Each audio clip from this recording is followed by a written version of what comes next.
بسم اللہ الرحمن الرحیم۔ شروع اللہ کے بابرکت نام سے جو بڑا مہربان اور نہایت رحم کرنے والا ہے۔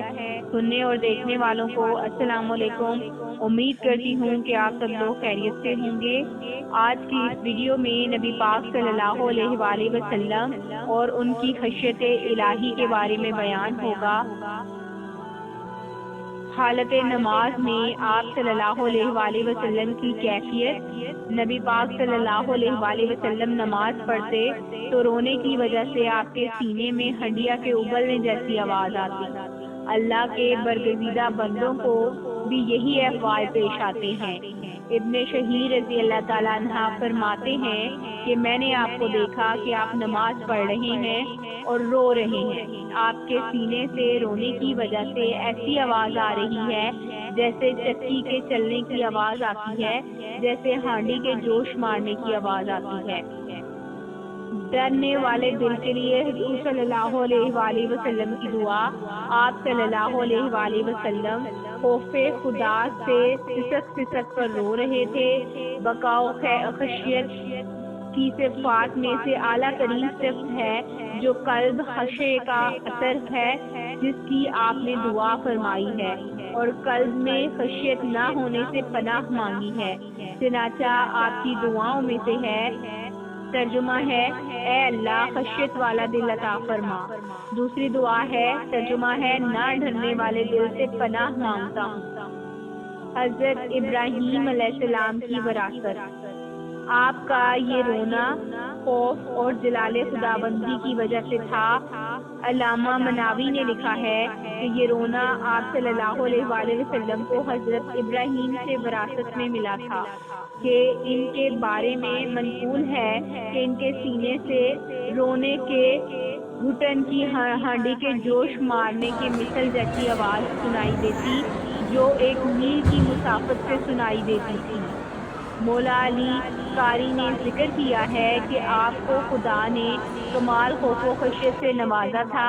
اسی وجہ سے آپ صلی اللہ علیہ وآلہ وسلم نے بھی فرمایا ہے کہ میں تم میں سے زیادہ خدا کی مغفرت رکھتا ہوں اور سب سے زیادہ خدا سے ڈرنے والا ہوں۔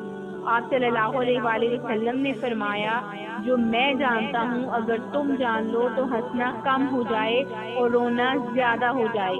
اسی وجہ سے اللہ تعالیٰ نے فرمایا، اہل علم و معرفت بندے ہی خدا سے ڈرتے ہیں۔ نمازوں میں وہ ضبط گریا عشق غم کے پینے سے نکلتی تھی صدا پکتی ہوئی ہانڈی کے سینے سے۔ حضرت محمد صلی اللہ علیہ وآلہ وسلم کا رونا۔ حضرت عبداللہ رضی اللہ تعالیٰ عنہ فرماتے ہیں کہ حضور صلی اللہ علیہ وسلم نے مجھ سے فرمایا، مجھے قرآن پڑھ کر سناؤ۔ میں نے عرض کیا، میں آپ کو قرآن سناؤں، حالانکہ قرآن تو خود آپ پر نازل ہوا ہے۔ حضور صلی اللہ علیہ وسلم نے فرمایا کہ میرا دل چاہتا ہے کہ میں دوسروں سے قرآن سنوں۔ چنانچہ میں نے سورہ نساء پڑھنا شروع کی، اور جب میں اس آیت پر پہنچا تو حضور صلی اللہ علیہ وسلم نے فرمایا، بس کرو۔ میں نے آپ کی طرف دیکھا تو آپ کی آنکھوں سے آنسو بہہ رہے تھے۔ سورہ ہود نے مجھے بوڑھا کر دیا۔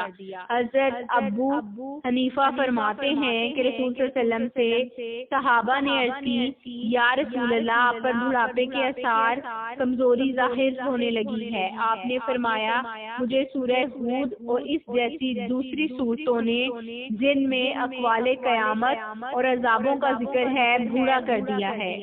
دوسری روایت میں ہے کہ حضرت ابو بکر صدیق نے عرض کیا، یا رسول اللہ، آپ بوڑھے معلوم ہونے لگے۔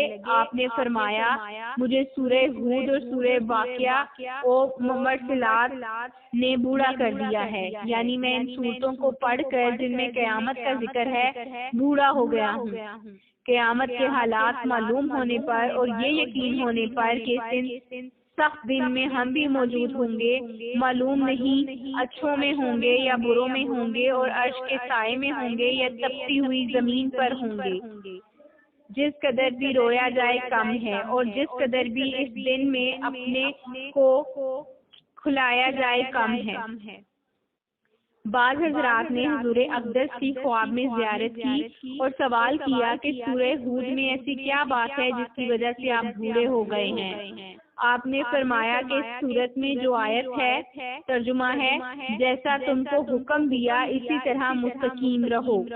میں اس کی وجہ سے بوڑھا ہو گیا ہوں کیونکہ مجھے ڈر ہے کہ حکم خداوندی پر پورا نہ چلا تو اللہ تعالیٰ اس بندے کی گرفت فرما لیں گے۔